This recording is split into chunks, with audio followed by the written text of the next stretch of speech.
अच्छा बेटा, हमारे पास एक्सरसाइज 6.6 चल रही थी। आज हमने देखना है उसका क्वेश्चन नंबर 8। तो देखें, कहता है major of angle of elevation of the top of a cliff. अब क्लिफ का मतलब वही कोई ऐसे समझें, टीला समझ लें हमारे पास, या चोटी समझ लें कोई पहाड़ का, हमारे पास पहाड़ की चोटी या टीला हमारे पास। तो वो कहता है, वो हमारे पास क्या है, major of angle of elevation of the top of a cliff is 25 degree. तो एंगल ऑफ एलिवेशन कहाँ से देखते हैं? अगेन पहले बेटा चीज़ें पड़ी हुई हैं, नीचे से देखते हैं हमारे पास। तो ये फॉर एग्जांपल कोई पहाड़ी है, कोई टीला है ऊंचा हमारे पास, तो हम यहाँ से देख रहे हैं हमारे पास, तो एंगल ऑफ एलिवेशन यहाँ पे ही बनना है। वो कितना है बेटा हमारे पास? 25 डिग्री है। तो यहाँ से देखने पे हमारे पास एंगल ऑफ एलिवेशन कितना बना है? 25 डिग्री। अब ये कल एक क्वेश्चन किया था, बिल्कुल उसकी तरह है। On walking 100 metre towards the cliff. अब बेटा वहाँ से हमने चलना है किसकी तरफ? क्लिफ की तरफ। अब यहाँ पे हमारा क्लिफ है ना, ये जो हमने पहाड़ी बनाई है, टीला जो बनाया है हमारे पास, चोटी जो बनाई है, वो यहाँ पे है। आप पहले यहाँ पर देख रहे थे, यहाँ से आपने टॉप देखा है, एंगल ऑफ एलिवेशन 25 डिग्री है। अब आप 100 मीटर किसकी तरफ आ रहे हो? क्लिफ की तरफ, बिल्कुल कल की तरह है जैसे हमने कल एक क्वेश्चन किया था। तो अब आपको पता है क्लिफ हमारी इधर ही है हमारे पास, पहाड़ की चोटी जो हमारे पास है वो यहाँ पे मौजूद है। तो आपने उसकी तरफ आना है, तो इधर को आएंगे ना कि इधर को जाएंगे हमारे पास। तो इधर को आए हैं बेटा, हमारे पास कितना डिस्टेंस कवर किया है? 100 मीटर, वो लिख देना है इसमें। आगे हैं जी, measure of angle of elevation of the top is 45 degree. जैसे कल बिल्कुल देखा था वही क्वेश्चन है। अब 100 मीटर चलने के बाद आप पहाड़ की चोटी की तरफ या टीले की तरफ आप फिर ऊपर की तरफ देखते हैं उसकी चोटी को, तो आपका एंगल ऑफ एलिवेशन बेटा जो बनता है वो कितना होता है? 45 डिग्री। तो दो एंगल ऑफ एलिवेशन आ गए, तो दो राइट एंगल ट्राइंगल बन गए। तो ये हमारे पास बेटा बन गई। आगे देखते हैं क्या फाइंड आउट करना। Find the height of the Cliff. तो ये तो कॉपी पेस्टेड क्वेश्चन हो गया, मेरे ख्याल में क्वेश्चन 6 ही था हमारा। तो अब बेटा हमने क्या करना है, इस पहाड़ की चोटी की या टीले की जो ऊंचाई है वो फाइंड आउट करनी है। वो यहाँ से लेकर यहाँ तक है ना। तो इसने पूरी नहीं बनाई है, कोशिश करें आप फिगर पहले पूरी बनाए, मतलब इसको एच का नाम दें बेटा, ये हाइट बन जाएगी। एक राइट एंगल ट्राइंगल है आपकी बड़ी, पहले उनको समझ लें। यहाँ से लेकर यहाँ तक और फिर हमारे पास यहाँ तक, ये बड़े वाली राइट एंगल ट्राइंगल एक ये है, एक ये छोटे वाली हमारे पास है, यहाँ से लेकर यहाँ तक और फिर हमारे पास यहाँ तक। इसका मतलब है दो राइट एंगल ट्राइंगल बन रही हैं। अब हमारा पर्पज़ है ये वाली एच फाइंड आउट करना, इसका मतलब वो इस राइट एंगल ट्राइंगल में आ रहा है ना। तो पहले हम कोशिश करते हैं उसी को फाइंड आउट कर लें। लेकिन जब मैं इस राइट एंगल ट्राइंगल को बेटा देखता हूँ तो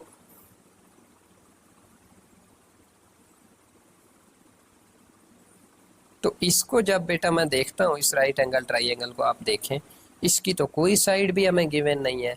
क्या कोई ऐसा फार्मूला है हमारे पास राइट एंगल ट्राइंगल का जिसमें कोई भी साइड गिवन ना हो और आप एक साइड फाइंड आउट करके दे रहे हो? मतलब क्या, आप ये छोटे वाली राइट एंगल ट्राइंगल देखें ना, बंदा यहाँ से लेकर यहाँ तक तो 100 मीटर चला था। अब यहाँ से लेकर यहाँ तक चोटी तक कितना डिस्टेंस है कोई पता नहीं, वो हमने फाइंड आउट करना है। अच्छा, यहाँ से लेकर यहाँ तक ऊंचाई कितनी है चोटी की, वो भी नहीं पता है, अननोन है। और ये जो हाइपोटेनियस बन रहा है जहाँ से एंगल ऑफ एलिवेशन बना है, ये भी नहीं पता है। तो इसका मतलब अब मुझे कोई ऐसा फार्मूला इसमें लगाना चाहिए जिसमें बहरहाल हमारा ये एच लाजमी है, जिसको हमने फाइंड आउट करना है, ताकि फिर हम दूसरी ट्राइंगल से कंपैरिजन करके कुछ ना कुछ रिजल्ट निकाल लें। इधर बेटा आपने एच लिखना है, इधर आपने कोशिश करनी है एक्स लिखना है, क्योंकि यहाँ से लेकर यहाँ तक अब आपने डिस्टेंस फाइंड आउट करना है ना। अब कौन सा फार्मूला है पहले तो बना लेना इस राइट एंगल ट्राइंगल में। थीटा के सामने वाला कौन सा होगा बेटा? परपेंडिकुलर। और ये चीज़ क्या होगी? बेस। तो इसका मतलब कोई ऐसा फार्मूला यूज़ करना है जिसमें परपेंडिकुलर और बेस आए, तो एच ओवर एक्स आ जाएगा इस ट्राइंगल के हिसाब से। तो वो हमें पता है टेन थीटा होता है बेटा। तो देखें पहली इक्वेशन यही बनेगी, tan 45 degree is equal to H over X. ठीक है, tan 45 degree is equal to H over X perpendicular over base. अब यहाँ से एच निकाल लें, H is equal to X, उधर जाके क्या हो जाएगा मल्टीप्लाई। अब इसको इक्वेशन का नाम दे दें, इसको इक्वेशन नंबर 1 का नाम दे दें। आ गया इक्वेशन नंबर 1 का नाम। अब देखें अपनी दूसरी ट्राइंगल, राइट एंगल ट्राइंगल, वो यहाँ से लेकर यहाँ तक है, फिर यहाँ से लेकर यहाँ तक है, फिर यहाँ से लेकर यहाँ तक है टोटल। ये बड़े वाली राइट एंगल ट्राइंगल है। अब इसको देखें अगर हम, इसमें भी तो एच आ रहा है ना, ये वाला रीजन, इसका भी तो एच है हमारे पास। तो इसमें भी मुझे वो वाला फार्मूला यूज़ करना चाहिए जिसमें अगेन थीटा के सामने वाला परपेंडिकुलर और यहाँ से लेकर यहाँ तक सारा डिस्टेंस आ जाएगा, परपेंडिकुलर और बेस है। तो बेटा इसका भी tan 25 डिग्री, इक्वेशन क्या बनेगी tan 25 degree is equal to, ये वाली तो इसकी हमारे पास है हाइट टीले की, तो h ओवर, अब b से लेकर d तक, b से लेकर d तक जो डिस्टेंस है वो कितना बनेगा, कल भी इसी तरह का क्वेश्चन किया था। यहाँ से लेकर यहाँ तक बेटा 100 मीटर है, यहाँ से लेकर यहाँ तक x है, पहले भी मैंने लिखवाया है, वो मुझे तो नहीं पता अब कितना डिस्टेंस है, लेकिन अगेन कल भी एग्जांपल दी थी बेटा। अगर कोई आपको बता दे कि यहाँ से लेकर यहाँ तक एक बंदा चला है 100 मीटर कवर किया है और फिर यहाँ से यहाँ तक 30 मीटर कवर किया है, तो मुझे बताएं यहाँ से लेकर यहाँ तक का डिस्टेंस कितना बन जाएगा, तो आप कहेंगे 130 मीटर। तो ये फिर आपने कौन सा प्रोसेस किया है एडिशन का, इसका मतलब 100 में वो वाली वैल्यू ऐड करते हैं तो ये टोटल डिस्टेंस आ जाता है बी से लेकर डी तक। तो अब मेरा तो डिस्टेंस x है, मुझे पता ही नहीं है, तो मैं उसको 100 में क्या कर देता हूँ, ऐड कर देता हूँ x प्लस 100। अब हमें तो भाई h चाहिए, तो h is equal to x plus 100 multiplied by tan 25। ये आपकी बन जाएगी दूसरी इक्वेशन। इसमें बहुत सारा एक्स्ट्रा डेटा लिखा हुआ है सोल्यूशन में, वो देखें मैं इग्नोर करवा रहा हूँ, तो जो चीज़ें इग्नोर करनी है वो आपने नोट नहीं करनी है, आसान प्रोसेस से करें। ये 2 स्टेप लिखने हैं, इसको इक्वेशन नंबर 1 का नाम देना है बेटा। ये 2 स्टेप लिखने हैं बड़े वाली राइट एंगल ट्राइंगल के, इसको इक्वेशन नंबर 2 का नाम देना है। अब आपको पता है जब तक x की वैल्यू नहीं आएगी तब तक तो मैं h या टीले की हाइट नहीं फाइंड आउट कर सकता ना।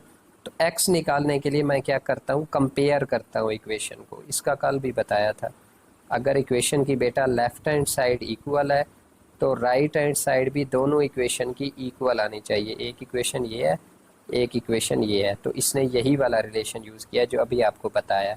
इक्वेटिंग द टू एक्सप्रेशंस ना लिखें, आप सिर्फ लिखें कंपेयरिंग इक्वेशन 1 एंड 2।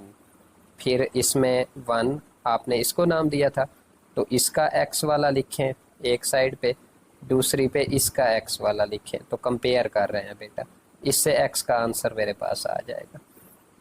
तो अब सिंपल बेटा tan 25 डिग्री की वैल्यू, tan 45 डिग्री की value, x is equal to ये चीज़ मेरे पास बन रही है। तो इसमें देखें अगर हम क्या करें, हमारे पास कुछ कॉमन आ रहा है रीजन, या x के साथ हमारे पास डिवाइड कर रहा होगा पूरी इक्वेशन को। हाँ जी, तो इसमें क्या करें, x के साथ डिवाइड कर दें पूरी इक्वेशन को, यहाँ से x ख़त्म हो जाएगा और यहाँ से x ख़त्म हो जाएगा, यहाँ से भी ख़त्म हो जाएगा, सिर्फ यहाँ पे बच जाएगा। तो उसके बाद इसको जहाँ से x ख़त्म हो गया था उन टर्म्स को दूसरी तरफ ले जाएं, जिसमें x बच गया था उसको क्रॉस मल्टीप्लिकेशन करके फिर हमारे पास x की वैल्यू निकालें, तो बेटा आपके पास ये वाली वैल्यू आएगी x की। आगे सिंपल मैथमेटिकल स्टेप करने हैं जैसे इसने किए हैं वो भी ठीक। अब जब बेटा आपके पास x की वैल्यू आ जाए, अब हमारा काम तो, उसने x तो हमसे पूछा ही नहीं था, उसने पूछा था भाई टीले की ऊंचाई कितनी है यहाँ से लेकर यहाँ तक। तो उसमें हमारे पास बेटा 2 इक्वेशन है, एक ये इक्वेशन है, एक ये इक्वेशन है। मेरी मर्ज़ी है जिसमें भी x की वैल्यू पुट करो, लेकिन आपको पता है बेटा हम अपनी आसानी देखते होते हैं। तो देखें इसमें x की वैल्यू पुट करूँ आसान है कि इसमें पुट करूँ सॉल्व करना आसान है। ज़ाहिर है इसमें आसान है, जस्ट x की वैल्यू को tan 45 से मल्टीप्लाई कराएं, मतलब tan 45 तो 1 होता है, तो जो x की वैल्यू है वही h की वैल्यू आ जाएगी। तो देखें h इज़ इक्वल टू उसी वैल्यू में पुट किया है तो ये आंसर आया। तो ये थी बेटा हमारे पास हाइट ऑफ द क्लिफ। ये जिनको छठा क्वेश्चन समझ आ गया था ये बिल्कुल उसकी कॉपी पेस्ट है बेटा, 8वां क्वेश्चन। अच्छा जी, अब 9वां क्वेश्चन देखें, इसमें भी देखें 2 राइट एंगल ट्राइंगल बन रही हैं। कोई मुश्किल नहीं है बेटा, सारा है तो वही सॉल्यूशन का मेथड, लेकिन मेन चीज़ है क्वेश्चन में जो लिखी हुई चीज़ हो ना वो समझ आनी चाहिए। इसलिए मैं उर्दू के ज़्यादातर वर्ड यूज़ कर रहा हूँ, उसी से रिलेटेड ही आपको समझाने की कोशिश कर रहा हूँ, तो होप सो समझ आ रहा होगा। अब देखें बेटा 9 को कहता है from the top of a hill 3 metre high. तो अब कोई हिल है हमारे पास, वो कितनी ऊंची है, पहाड़ी हमारे पास 300 मीटर। तो देखें ऊंचाई को इसी चीज़ से रिप्रेजेंट करते हैं ना, कोई हमारे पास ये पहाड़ी है, इसकी ऊंचाई कितनी है 300 मीटर। अच्छा जी आगे देखते हैं। The measure of the angle of depression of a point on the nearer shore of the river is 70 degree. अब यहाँ से पहले तो एक चीज़ समझें, एंगल ऑफ डिप्रेशन वो हमने देखा था ऊपर से नीचे की तरफ होता है। तो यहाँ से हमारे पास स्ट्रेट लाइन ड्रा करेंगे तो दूसरे एंगल पर बनता है, और वो अपोजिट साइड पे हम बनाते हैं, वो पहले भी समझा चुका हूँ, बनता यहाँ पे भी है क्योंकि काम हमारा यहाँ से ही होता है। अब असल चीज़ है, मेन चीज़ बेटा वो समझना, एक पहाड़ी है, पूरे क्वेश्चन को अच्छे तरीके से समझें। ये पहाड़ी है, यहाँ पे कोई फॉर एग्जांपल दरिया बह रहा है यहाँ पे। तो अब आपको पता है दरिया के दो किनारे होते हैं ना बेटा हमारे पास। तो ये अब आपको बता रहा है कि करीबी किनारे का एंगल कितना है जब आप ऊपर से देखते हैं एंगल ऑफ डिप्रेशन, और दूर वाले किनारे का कितना है, तो ये समझना है। पहले देखें, पहाड़ी है, the measure of the angle of depression of a point on the nearer शोर। अब इस शोर का क्या मतलब है, किनारा हमारे पास, नियरर का क्या मतलब होता है, करीबी। तो जो उस पहाड़ी से करीबी किनारा है पहाड़ का, उसका एंगल कितना है 70 डिग्री। तो देखें ये बनेगा, एक किनारा मैंने बनाया है पहले करीब, उसका एंगल ऑफ डिप्रेशन कितना बना है बेटा 70 डिग्री। अच्छा जी अब आगे देखते हैं। And measure the angle of depression of a point directly across the river is 50 degree. तो हमारे पास अक्रॉस द रिवर, रिवर के साथ जो दूसरा किनारा दूर वाला हमारे पास होगा, उसमें कितना हमारे पास बेटा बन रहा है एंगल, वो 50 डिग्री। तो करीबी किनारा 70 डिग्री, तो दूर वाला हमारे पास या एंड जो हमारे पास रिवर का है उसका कितना है 50 डिग्री, तो वो इससे दूर होगा ना, तो ये इसलिए लाइन दूर लगाई है हमारे पास, और इसका एंगल कितना है 50 डिग्री। अच्छा अब देखते हैं हमें फाइंड आउट क्या करना है। Find the width of the river. अब इसको समझें, यहाँ से राइट एंगल ट्राइंगल समझ आ गई तो क्वेश्चन आसान। अब बेटा मेरा दरिया तो ये बन रहा है ना, अगर आप सोचें तो यहाँ से लेकर यहाँ तक ये दरिया है ना, ये दरिया का करीबी किनारा है 70 डिग्री वाला, ये दरिया का दूसरा किनारा है दूर वाला 50 डिग्री वाला। उसने बेटा क्या पूछा है, find the width of the river. तो चौड़ाई कितनी होगी दरिया की, चौड़ाई बेटा ये होगी ना यहाँ से लेकर यहाँ तक, मतलब बी से लेकर ए तक, ये दरिया की चौड़ाई है ना, क्योंकि एक किनारा ये है एक किनारा ये है, तो दरमियान वाली चीज़ हमारे पास क्या होगी, इसकी चौड़ाई होगी सारी यहाँ से लेकर यहाँ तक। तो पहले तो हमने बेटा दरिया की चौड़ाई फाइंड आउट करनी है। ठीक है जी वो समझ आ गया। आगे कहता है how far is the river from the foot of the hill, foot of the हिल। अब ये हिल की टॉप है ना हमारे पास, फुट तो यही बनेगा, तो कहता है दरिया फुट से हमारे पास, या ऐसे समझें चोटी से, वो हमारे पहाड़ जो हमारे पास है उससे कितना दूर है। तो अब ये कॉमन सेंस की बात है, मुझे बताएं दरिया यहाँ से नहीं स्टार्ट हो रहा कि यहाँ से स्टार्ट हो रहा है, ज़ाहिर है करीबी किनारा यही है तो इधर दरिया ही है हमारे पास। तो कहता है पहाड़ी से कितना ऊंचा है, मतलब ए से लेकर डी तक, ये हमने डिस्टेंस फाइंड आउट करना है। तो होप सो इस चीज़ की बेटा समझ आ गई होगी। एक अब इस पूरी डायग्राम को समझा रहा हूँ क्वेश्चन के बगैर। क्वेश्चन बेटा ये है, एक आपके पास पहाड़ी है, पहाड़ी पे हमारे पास सामने उसके कोई दरिया बह रहा है, दरिया के दो किनारे हैं, करीबी किनारे पर जो एंगल ऑफ डिप्रेशन है वो 70 डिग्री है, दूर वाले किनारे पर जो एंगल है वो 50 डिग्री है। तो वो कहता है दरिया की चौड़ाई मालूम करें, तो दरिया तो यहाँ से लेकर यहाँ तक का है, तो बी ए मेरे पास पॉइंट बनेगा दरिया की चौड़ाई वाला। फिर कहता है दरिया कितना दूर है पहाड़ी से, तो यहाँ से लेकर यहाँ तक, यहाँ पे दरिया स्टार्ट हो गया है, तो यहाँ तक का जो डिस्टेंस है वो क्या है दरिया की दूरी। तो इसका मतलब ये ए से लेकर डी तक मैंने डिस्टेंस फाइंड आउट करना है, और बी से लेकर ए तक मैंने फाइंड आउट करना है। तो ये चीज़ है बेटा। अब अगेन पहले जो फाइंड आउट करने हैं उन पॉइंट्स को नाम दे दें अच्छे तरीके से। वो आपकी मर्ज़ी है, इधर नहीं लिखता है, इधर फिर लिख देता है सोल्यूशन में। तो ये आपकी मर्ज़ी है बेटा, जैसे भी दें। तो इसने जो दिया है वो आप फिल कर लीजिएगा सोल्यूशन में। ए से लेकर डी तक जो हमने डिस्टेंस फाइंड आउट करना है बेटा, उसको एक्स का नाम दे रहा है सोल्यूशन में। और बी से लेकर ए तक जो हमने फाइंड आउट करना है, उसको क्या का नाम दे रहा है, डब्ल्यू का। तो ये एक्स है और ये डब्ल्यू है। अब खुद ही सोचें, अगर मैं दो राइट एंगल ट्राइंगल अगेन बन रही हैं, अगर मैं ये वाली यूज़ करना चाह रहा हूँ, ये वाली 70 डिग्री वाली, तो इसमें मुझे थीटा के सामने कौन सी चीज़ होती है, परपेंडिकुलर। परपेंडिकुलर मुझे गिवन है और बेस मुझे मालूम करनी है, यही चीज़ है ना, बेस एक्स, ये मुझे फाइंड आउट करनी है। इसका मतलब कोई ऐसा फार्मूला लगाऊं जिसमें परपेंडिकुलर और बेस आए, तो बेस मेरी निकल आ जाएगी जो मैंने एक्स फाइंड आउट करनी है। तो उसके लिए कौन सा थीटा होगा, टेन। तो देखें बेटा, पहले tan 70 degree is equal to 300 over X, यही आएगा। पहले आपने इससे ऊपर वाले स्टेप में फार्मूला प्रॉपर लिखना है, tan theta is equal to perpendicular over base, फिर टेन थीटा की जगह पे 70 डिग्री, और आपको पता है थीटा के सामने परपेंडिकुलर था, उसकी वैल्यू 300, और नीचे हमारे पास बेस हमारी एक्स थी जो हमने फाइंड आउट करनी है। अब कौन सा मुश्किल है, आपको दो वैल्यूज़ तो गिवन है, तीसरी फाइंड आउट करनी है। तो x इधर डिवाइड हो रहा है, उधर जाके मल्टीप्लाई हो जाएगा, टेन 70 उधर मल्टीप्लाई हो रहा होगा, इधर आके डिवाइड हो जाएगा। तो सिंपल कैलकुलेटर से सॉल्यूशन करना है बेटा। तो आपके पास x का आंसर ये आ गया हमारे पास। अब है दूसरा स्टेप। अब मेरे पास x आ गया, मतलब क्या, अगर उसकी वर्डिंग में बात करूं कि जी दरिया कितना दूर है पहाड़ी से, तो वो इतने मीटर दूर है। अब हमने दरिया की चौड़ाई मालूम करनी है, विड्थ मालूम करनी है। तो उसके लिए आपको पता है मैंने बड़े वाली ट्रायंगल यूज़ करनी है, ये वाली दूसरी, यहाँ से लेकर यहाँ तक, फिर यहाँ से लेकर यहाँ तक, फिर यहाँ से लेकर यहाँ तक, ये सारी बड़ी वाली ट्रायंगल ये यूज़ करनी है। और मुझे पता है मुझे फाइंड आउट अगेन बेस करनी है, डब्ल्यू यहाँ पे जो आ रहा है वो फाइंड आउट करना है ना। तो इसका मतलब क्या बना, मतलब ये बना कि अगेन मुझे कोई ऐसा फार्मूला यूज़ करना चाहिए जिसमें इसके थीटा के सामने वाला इसका भी परपेंडिकुलर होगा, जिसमें परपेंडिकुलर और बेस है। तो बेटा देखें, tan 50 degree is equal to, tan 50 है ना, परपेंडिकुलर, परपेंडिकुलर की वैल्यू कितनी है, 300 ओवर। अब इस चीज़ को समझें, ये वही वाली बात है, 100 मीटर चले थे पहाड़ी की तरफ, फिर आगे वाला अननोन था। तो इसमें भी तो यही काम है ना, यहाँ से लेकर यहाँ तक दरिया की चौड़ाई है। फॉर एग्जांपल, मैं एग्जांपल दे रहा हूँ आपको, कोई बताता है बेटा यहाँ से लेकर यहाँ तक दरिया की चौड़ाई 50 मीटर है, और यहाँ से लेकर यहाँ तक का जो डिस्टेंस है वो भी 50 मीटर है।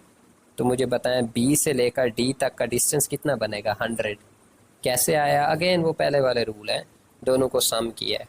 तो मैंने कहा ए से लेकर डी तक हमने एक्स का नाम नहीं दिया था, तो बी से लेकर ए तक डब्ल्यू नाम नहीं दिया था, तो इसका मतलब बी डी जो हमारी बड़ी ट्रायंगल की बेस है वो क्या बनेगी, x plus W, x plus W. अब हमें तो भाई इस राइट एंगल ट्रायंगल में डब्ल्यू चाहिए, तो कौन सा मुश्किल है, क्योंकि एक्स की वैल्यू तो हमने निकाल ली है। पहले एक्स की वैल्यू पुट करेंगे, देखें वो वैल्यू पुट की है हमारे पास, टेन 50 की वैल्यू पुट की है, 300 पहले था, तो अननोन सिर्फ एक ही चीज़ बचेगी ना, डब्ल्यू, तो उसका आंसर निकाल लेंगे। उसके लिए क्या किया है बेटा, ये एक्स प्लस डब्ल्यू होल इधर डिवाइड हो रहा था, उधर जाके मल्टीप्लाई हो गया। तो देखिए उधर जाके मल्टीप्लाई हुआ है, टेन 50 उधर क्या हो रहा था, मल्टीप्लाई, इधर आके क्या हो जाएगा, डिवाइड। तो ये उसकी वैल्यू लिखी हुई है 1.192, तो 300 ओवर 1.192, एक्स प्लस डब्ल्यू इतना आ जाएगा। अब आपको तो डब्ल्यू निकालना था, तो एक्स उधर जाके क्या हो जाएगा, माइनस, तो एक्स की वैल्यू क्या आ जाएगी, 109। तो इसमें से बेटा आप माइनस करेंगे 251.7 माइनस 109.2, तो ये आंसर आ जाएगा। तो ये था बेटा आपका क्वेश्चन नंबर 9। अब आ जाते हैं क्वेश्चन नंबर 10 पर। ये बहुत आसान सा है, लेकिन इसमें थोड़ा सा एक इशू है, वो समझने में इशू है।